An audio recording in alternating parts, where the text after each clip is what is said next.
Hi everyone. इस video में हम कवर करने जा रहे हैं इंग्लिश वोकैबुलरी के few words. Approximately 10 to 15 words will be covered in this video.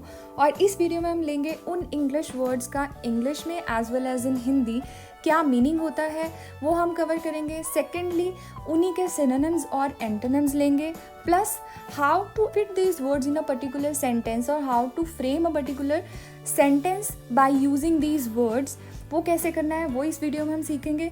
आगे बढ़ने से पहले मैं आपको बता दूं कि ये वीडियो आपको किन पार्ट्स में हेल्प करने वाला है।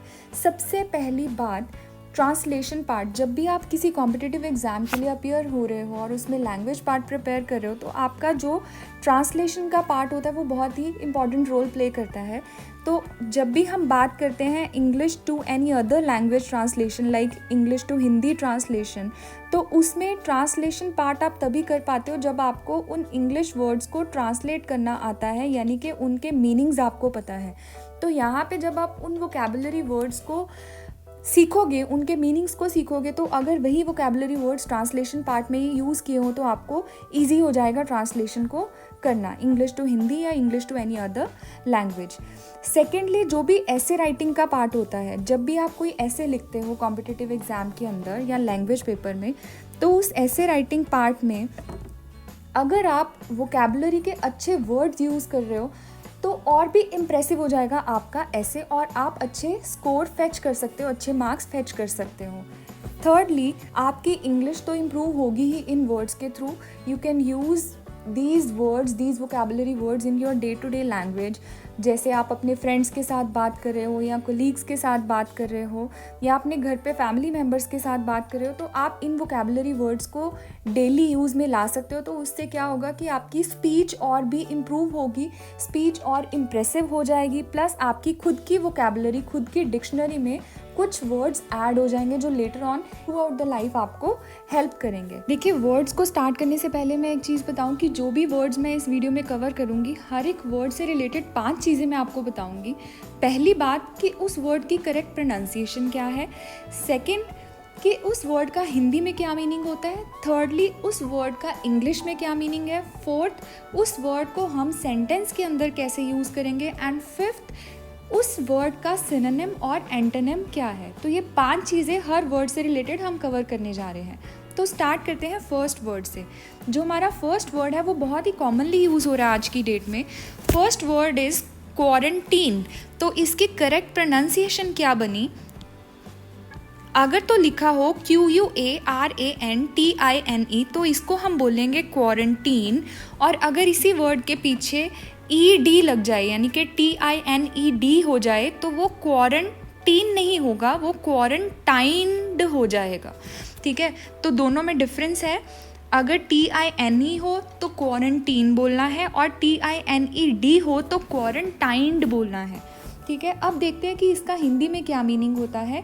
हिंदी में इसको बोला जाएगा संगरोध, संगरोध। ठीक है, इंग्लिश में देखते हैं कि इसका क्या मीनिंग है और कैसे इसको हम यूज़ करेंगे। देखिए, जब भी कोई ऐसा पर्सन या कोई भी एनिमल जिसको कोई ऐसा डिजीज़ हो जो कि कंटेजियस हो, ठीक है, या फिर इन्फेक्शियस हो, यानी कि जिससे दूसरों को रिस्क होता है, दूसरों में फैलने का रिस्क होता है, ऐसा डिजीज़ अगर किसी एनिमल या किसी पर्सन को है तो क्या किया जाता है, ऐसे एनिमल या ऐसे पर्सन को बाकियों से अलग रखा जाता है। ठीक है, आइसोलेट कर दिया जाता है। तो जब उनको आइसोलेट किया जाता है तो हम बोलते हैं कि हमने क्या कर दिया है, उस एनिमल या उस पर्सन को क्वारंटीन कर दिया है। ठीक है, तो टू पुट अ पर्सन और एनिमल इन क्वारंटीन, अलग रखना, आइसोलेट करना। ठीक है, अब इस वर्ड का सेंटेंस भी देख लेते हैं। जैसे he has been quarantined for 14 days in his own house. उसको उसके अपने ही घर में क्या किया गया, 14 दिन के लिए अलग रखा गया, आइसोलेट किया गया, क्वारंटीन किया गया। ठीक है, तो इसका सिनोनिम क्या बना? आइसोलेट करना। ठीक है, सिनोनिम का मतलब होता है सिमिलर वर्ड और एंटोनिम का मतलब होता है ऑपोजिट वर्ड। इसका ऑपोजिट वर्ड क्या हुआ, एंटोनिम क्या होगा? उसी को फ्री करना। ठीक है, जो सेकंड वर्ड है, सेकंड वर्ड इज सेलिलेक्वई। अब इसकी प्रोनाउंसिएशन थोड़ी सी ध्यान से, जो वर्ड लिखने में है इसकी प्रोनाउंसिएशन वैसी नहीं है। लिखने में है SOLILOQUY, पर बोलने में इसको सॉली नहीं बोलना है, बोलने में इसको सैली बोलना है। और LO ले, QUY क्वई, ठीक है, सैली लेक्वई। तो इसके प्रोनाउंसिएशन को थोड़ा सा ध्यान से अब देखते हैं कि इस वर्ड का ओरिजिन कहाँ से हुआ था। देखिए ये वर्ड ना लेटिन वर्ड से इसका ओरिजिन हुआ है, दो वर्ड्स के कॉम्बिनेशन से ये वर्ड बना है, सोलस एंड लेक्वई।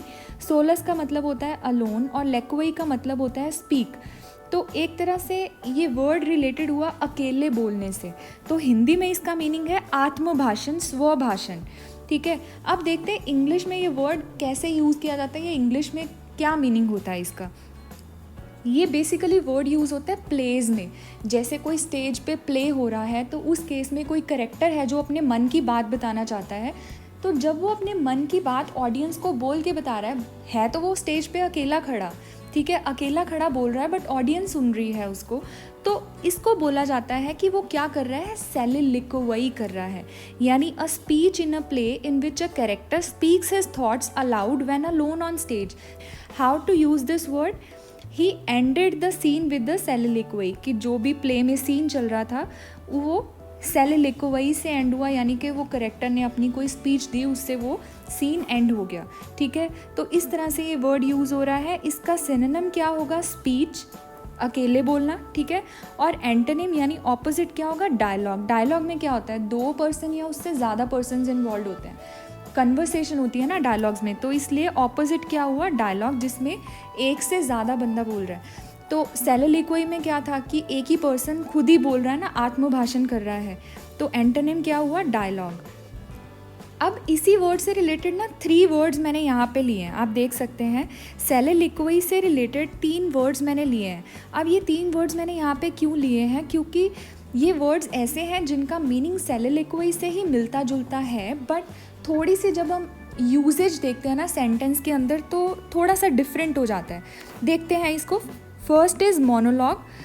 मोनोलॉग है, इसका हिंदी में मीनिंग एकालाप, यानी अगेन बात वही हुई जैसे हम बोल रहे थे ना सैलिलिक्वई में आत्मभाषण, तो यहाँ पे मोनोलॉग में भी क्या हुआ, एकालाप, कि एक ही पर्सन बोल रहा है। बट ये वर्ड कब यूज़ होगा, ये वर्ड कन्वर्सेशन में यूज़ होता है। जैसे सैलिलिक्वई यूज़ हो रहा था प्लेज के केस में, कि स्टेज पे कोई प्ले चल रहा है और उस केस में हम सैलिलिक्वई वर्ड यूज़ कर रहे थे। बट मोनोलॉग कब यूज़ होता है, जब कन्वर्सेशन हो रही हो, ठीक है। तो इस केस में क्या होता है, जैसे सपोज 2 पर्सन आपस में बात कर रहे हैं, बट एक पर्सन लगातार बोले जा रहा है और दूसरे पर्सन को इग्नोर कर रहा है, ठीक है। तो long speech bye a person during a conversation, यानी कि जब कोई कन्वर्सेशन हो रही है उसमें एक पर्सन दूसरे पर्सन को इग्नोर करके खुद ही बोले जा रहा है, अपनी स्पीच दे ही जा रहा है, तो उसको बोलते हैं कि वो मोनोलॉग कर रहा है, ठीक है। सेंटेंस जैसे he carried on his monologue ignoring what I was trying to say, ठीक है। तो ऐसे केस में वर्ड यूज़ होता है monologue. Second is oration. Oration word होता है भाषण। जब भी पब्लिक ओकेजन पे कोई स्पीच देता है, कोई भी जैसे पॉलिटिशियन है, कोई भी नेता है, तो उस केस में हम वर्ड यूज़ कर सकते हैं ओरेशन, ठीक है। Speech made on public occasion. इसी से ओरेशन से ही वर्ड निकला है ओरेटर, यानी जो पर्सन बहुत अच्छे से स्पीच देता है। जैसे एग्जाम्पल हम ले सकते हैं हमारे प्राइम मिनिस्टर मोदी जी, तो वो बहुत अच्छे ओरेटर हैं, एक स्किलफुल पब्लिक स्पीकर हैं। यानी कोई भी पर्सन जो एक स्किलफुल पब्लिक स्पीकर हो तो उसके लिए आप ये वर्ड यूज़ कर सकते हो ओरेटर, ठीक है। जैसे सैलिलिक्वई में था स्वभाषण, आत्मभाषण, मोनोलॉग में था एकालाप, तो ओरेशन में भी भाषण ही है, यानी एक ही पर्सन बोल रहा है। अब तीसरा है होमिली या सर्मन्स। ये वर्ड यूज़ होता है रिलीजन्स के केस में। जैसे कोई रिलीजियस स्पीच चल रही है, कुछ धार्मिक या मॉरल वैल्यूज़ के ऊपर स्पीच चल रही है, तो उस केस में वर्ड यूज़ होता है होमिली। यहाँ पे भी बोलने वाला पर्सन एक ही है, स्पीच की तरह ही है ये भी, पर टॉक जो है वो रिलीजियस सब्जेक्ट के ऊपर है। जब भी रिलीजियस सब्जेक्ट के ऊपर कोई बोल रहा तो हम बोल रहे हैं होमिली वर्ड, ठीक है। होमिली वर्ड वहाँ पे यूज़ होगा। या जैसे चर्च के केस में जो प्रीस्ट है वो सर्मन्स देता है, सर्मन्स देता है, यानी वही जो रिलीजियस उपदेश दिए हैं उनको सर्मन्स बोला जाता है। तो स्पिरिचुअली अपलिफ्टिंग टॉक, उस केस में हम वर्ड यूज़ कर रहे हैं होमिली। तो ये चारों के चारों वर्ड्स, इनका मीनिंग ऑलमोस्ट सिमिलर था, बट इनकी यूजेज थोड़ी सी डिफरेंट हो जाती है कि किस सिचुएशन में किस वर्ड को यूज़ करना है। तो हमने किया सैलिलिक्वई, मोनोलॉग, ओरेशन एंड होमिली। ठीक है, अब जो नेक्स्ट वर्ड है वो है एग्जैजरेट। एग्जैजरेट, इसकी प्रोनाउंसिएशन एग्जैजरेट। ठीक है, एग्जैजरेट आप देख सकते हैं। नेक्स्ट, हिंदी में इसका क्या मीनिंग होता है? हिंदी में मीनिंग होता है अतिरंजना करना, अतिरंजित कह सकते हो या अतिरंजना करना। अब इंग्लिश में भी इसका मीनिंग देख लेते हैं। इंग्लिश में एग्जैजरेट का मीनिंग होता है, जैसे अगर मैं अपनी लैंग्वेज में बोलूँ तो बढ़ा चढ़ा के बात करना। ठीक है, अब बढ़ा चढ़ा के बात करने को बोला जाता है एग्जैजरेट करना, यानी कि रियलिटी कुछ और है पर उसको बढ़ा चढ़ा के बताना, उसको एग्जैजरेट बोला जाता है।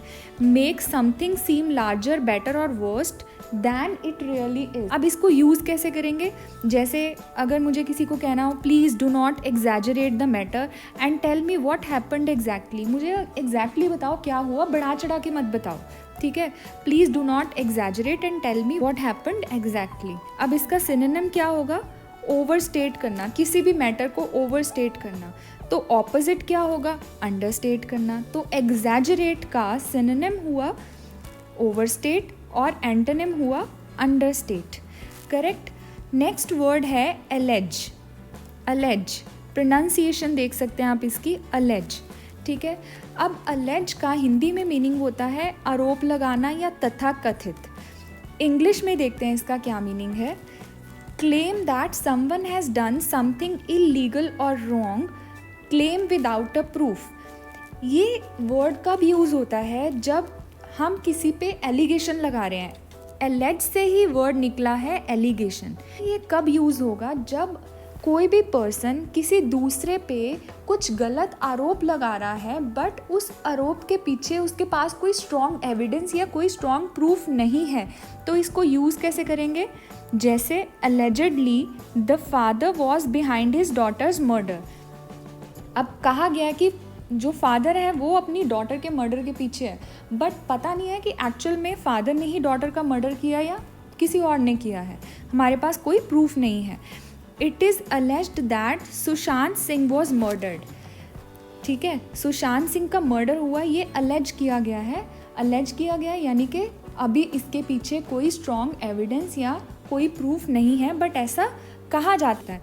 अब इसका सिनोनिम देख लेते हैं। क्लेम करना या असर्ट करना, क्लेम या असर्ट। एंटोनिम यानी ऑपोजिट क्या हुआ? डिनाई और रिफ्यूट। ठीक है, डिनाई करना या रिफ्यूट करना। तो हमने वर्ड किया है अभी अलेज। प्रोनाउंसिएशन देख ली, हिंदी में आरोप लगाना, और इंग्लिश में मीनिंग देख लिया, उसकी यूजेज देख ली, सिनोनिम और एंटोनिम हो गया। इसके साथ ही हम नेक्स्ट वर्ड पे मूव करते हैं। नेक्स्ट वर्ड है हमारा स्प्रैंग।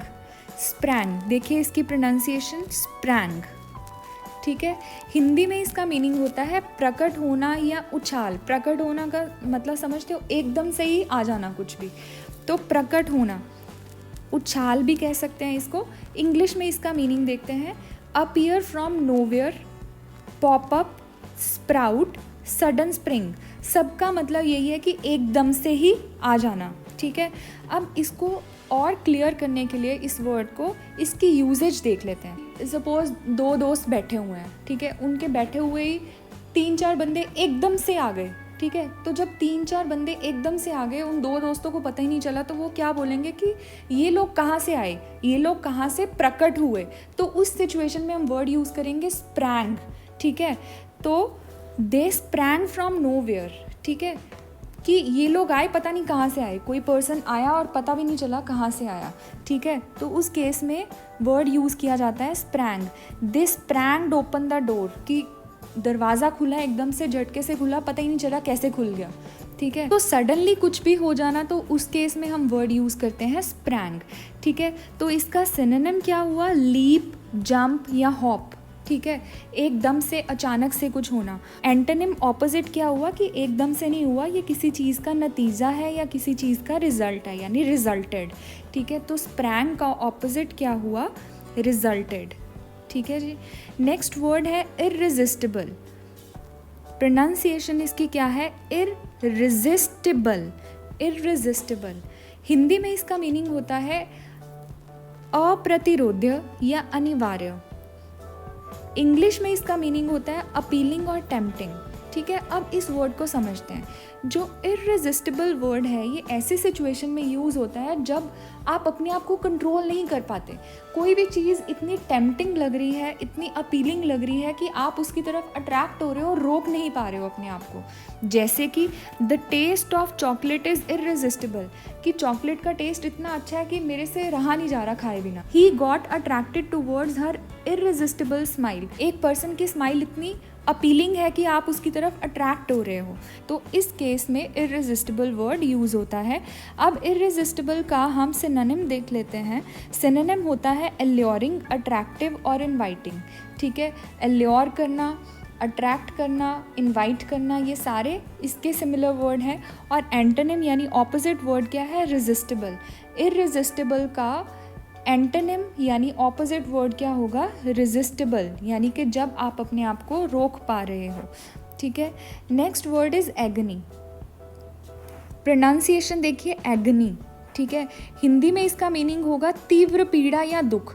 जब बहुत ही ज़्यादा कोई पर्सन दुखी होता है तो हम कहते हैं कि ही इज़ इन एगनी, वो पीड़ा में है, तीव्र पीड़ा में है या दुख में है। पेन कह सकते हैं या सफरिंग कह सकते हैं इंग्लिश में। ठीक है, इस वर्ड को यूज़ कैसे करना है? जैसे it is really disheartening to see your dear one in agony, या I could not see my friend in agony, मैं अपने दोस्त को दुखी नहीं देख सकता या दुखी नहीं देख सका, तो उस केस में भी एगनी वर्ड यूज़ हो सकता है। तो इस तरह से आप एगनी वर्ड को वहाँ पे यूज़ कर सकते हो जहाँ पे किसी को हमने एक्सप्रेस करना है कि बहुत ही ज़्यादा पेन हो रही है या बहुत ज़्यादा दुखी है कोई। तो सिनोनिम क्या हुआ? मिजरी या पेन। और एंटोनिम यानी इसका ऑपोजिट क्या हुआ? जब पेन नहीं है तो पेन का ऑपोजिट क्या होगा? रिजॉइस, कि बंदा बहुत खुश है, कंफर्ट है, जॉय है, कंटेंटमेंट है, ठीक है, संतुष्टि है उसको। तो ये हो गए एंटोनिम्स। अब जो नेक्स्ट वर्ड है ना, एंगुइश, ANGUISH। ठीक है, अब एंगुइश, एक तो पहले इसकी प्रोनाउंसिएशन देख लीजिए, एंगुइश। ठीक है, हिंदी में भी इसका मीनिंग भी सेम है जो हमने ऊपर किया ना, एग्नी। एग्नी का मतलब क्या था? तीव्र पीड़ा या दुख।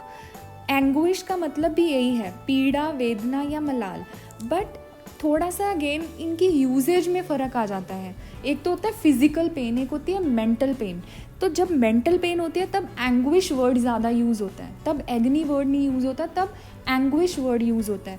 यानी कोई पर्सन जब डिस्ट्रेस्ड है, उसको बहुत एंजाइटी फील हो रही है, ग्रेट एंजाइटी, तो उस केस में हम एंगुइश वर्ड यूज़ कर लेते हैं, जब बहुत ही ज़्यादा कोई पर्सन वरिड है। How to use this word? जैसे he got anguished when nobody listen to his plea for justice. अब यहाँ पे भी वो है तो पेन में ही, बट ये पेन मेंटल पेन है, ठीक है, क्योंकि उसकी कोई सुन नहीं रहा। ही गॉट एंग्विश्ड, तो यहाँ पे हम एग्नी वर्ड की जगह एंग्विश्ड यूज़ करें। जैसे किसी बिहेवियर के लिए भी हम यूज़ कर सकते हैं कि किसी का कोई बिहेवियर है तो हमें लग रहा है कि उसका बिहेवियर एंग्विश्ड है, डिस्ट्रेस्ड है, ठीक है, तो एंग्विश्ड बिहेवियर। सिनोनिम क्या हुए इसके? टॉर्मेंट और एग्नी। अगेन मैंने आपको बोला ना कि सिनोनिम ही है, ये दोनों सिमिलर वर्ड ही है, बस इनकी यूजेज डिफरेंट है। तो सिनोनिम में भी एग्नी आ सकता है, टॉर्मेंट भी हो सकता है एक वर्ड। और एंटोनिम यानी ऑपोजिट क्या हुआ? अगेन कंटेंटमेंट या हैप्पीनेस। सेम जैसे हमने इसके केस में किया है, एग्नी के केस में। एग्नी के केस में भी यही था ना, कंफर्ट, रिजॉइस, जॉय और कंटेंटमेंट। तो एंग्विश के केस में भी कंटेंटमेंट कह सकते हो, जॉय कह सकते हो, हैप्पीनेस कह सकते हो, ठीक है। अब नेक्स्ट वर्ड इज़ इम्प्यून्ड। देखिए स्पेलिंग IMPUGNED, ठीक है, पर इसको बोलना क्या है? इम्प्यून्ड। इम्प्यून्ड प्रोनाउंसिएशन इसकी थोड़ी सी डिफरेंट है, जैसा ये लिखा हुआ है वैसी नहीं है, ठीक है। हिंदी में इसका मीनिंग क्या है? इम्प्यून्ड वर्ड का मतलब होता है वाद विवाद करना या बहस करना, ठीक है। इंग्लिश में जैसे हम कहते हैं कि किसी भी चीज़ से रिलेटेड डाउट करना, to express doubts about honesty और वैलिडिटी ऑफ अ फैक्ट और स्टेटमेंट, किसी के ऊपर डाउट करना, तो उस केस में इम्प्यून्ड वर्ड यूज़ किया जाता है। अब इसकी यूजेज देख लेते हैं इम्प्यून्ड वर्ड की। हर हस्बैंड इम्प्यून्ड हर लॉयल्टी, कि उसके जो हस्बैंड ने उसकी लॉयल्टी के ऊपर इम्प्यून्ड यानी कि क्या किया? डाउट किया, ठीक है, डाउट किया। पीपल इम्प्यून्ड हिज प्रोफेशनल नॉलेज, हम कह सकते हैं पीपल इम्प्यून्ड यानी पीपल ने क्या, लोगों ने क्या किया? डाउट किया उसकी प्रोफेशनल नॉलेज के ऊपर, ठीक है। अब इसी का सिनोनिम क्या होगा? इम्प्यून करना यानी डाउट करना, यानी चैलेंज करना, क्वेश्चन करना, ठीक है। तो एंटोनिम यानी ऑपोजिट क्या होगा? सपोर्ट करना, ठीक है। अब जो नेक्स्ट वर्ड है, जो लास्ट वर्ड है हमारा, वो है anomaly, ANOMALY। Correct pronunciation is anomaly, anomaly, ठीक है। हिंदी में इसका मीनिंग क्या होगा? अनियम या नियमहीनता। इंग्लिश में इसका मीनिंग है एबनॉर्मल या इरेगुलर। ये वर्ड कब यूज़ होता है? ये वर्ड होता है ज़्यादातर ना सिस्टम्स के अंदर ये वर्ड यूज़ होता है, जैसे पॉलिटिकल सिस्टम, एजुकेशन सिस्टम, या कोई भी सिस्टम जिसके अंदर कुछ कमियां हो, कुछ अनियमितता हो, तो उस केस में हम अनॉमली वर्ड को यूज़ करते हैं। जैसे कि our political system is full of anomalies. बहुत ही अच्छे से आप इस वर्ड को यूज़ कर सकते हो ऐसे राइटिंग के अंदर, ठीक है। बहुत ही कॉमन वर्ड है। Our political system is full of anomalies, या our company should take steps to remove the anomalies in IT system, ठीक है। इरेगुलरिटीज़ या अनियमितता या एबनॉर्मैलिटीज़, तो सबके लिए वर्ड यूज़ होगा एनॉमली, ठीक है। तो इसका सिनोनिम क्या हुआ? कुछ भी एबनॉर्मल हो यानी एबनॉर्मैलिटी, एंड ऑडिटी भी कह सकते हैं। कुछ भी ऑड है किसी सिचुएशन के अंदर या किसी सिस्टम के अंदर, तो उसको भी हम अनॉमली या ऑडिटी कह सकते हैं, ठीक है। तो इसका ऑपोजिट क्या हुआ?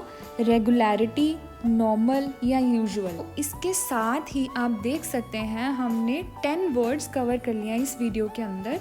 बट एक और चीज़ मैं आपको बताऊं कि ये वर्ड्स 10 नहीं है, ये हमने बहुत सारे वर्ड्स यूज़ किए हैं इस वीडियो के अंदर, क्योंकि जब भी हमने एक वर्ड लिया तो उसके सिनोनिम्स में भी हमने 2-3 सिनोनिम्स किए हैं, तो उसके ऑपोजिट्स भी हमने किए हैं, एंटोनिम्स भी किए हैं। तो इसके साथ क्या हुआ कि ये वर्ड आप 10 नहीं 10 के 20 ही लगा के चलो कि हमारी खुद की डिक्शनरी में अप्रॉक्सीमेटली इस वीडियो के बाद 20 वर्ड्स ऐड हो जाएंगे, जो कि आपको क्या करना है, इनकी प्रैक्टिस के लिए आपको इन वर्ड्स को डे टू डे लाइफ में यूज़ करना है, ताकि आप समझ पाओ कि इन वर्ड्स की यूजेज कैसे होगी।